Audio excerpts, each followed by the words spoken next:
উত্তর ২৪ পরগনা এবং নদিয়ার বিস্তীর্ণ মতুয়াগড়ে গত বেশ কয়েক বছর ধরে বিজেপি আধিপত্য কায়েম করেছিল।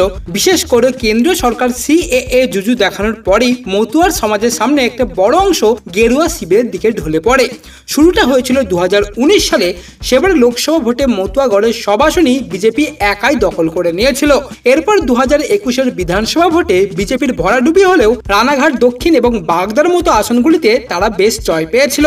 তবে এখানেই শেষ নয়, কিছুদিন আগেই হয়ে যাওয়া লোকসভা ভোটেও রাজ্য জুড়ে বিজেপির বিপর্যয়ের মধ্যেও মতুয়াগড়ের আসনগুলি ধরে রাখতে পেরেছিল বিজেপি এবং রানাঘাট দক্ষিণ এবং বাগদা বিধানসভা থেকেও বিরাট লিড নিয়েছিল বিজেপির প্রার্থীরা। কিন্তু একমাত্র এক মাসের মধ্যেই মতুয়াগড়ের দুই বিধানসভা আসনে মমতা বন্দ্যোপাধ্যায়ের ঝড় উঠল। রানাঘাট দক্ষিণ এবং বাগদার লোকসভা পিছিয়ে পড়া অঙ্ককে ছাপিয়ে বিরাট ব্যবধানে জয় পেলেন তৃণমূলের দুই প্রার্থী মুকুটমণি অধিকারী এবং মধুপর্ণা ঠাকুর।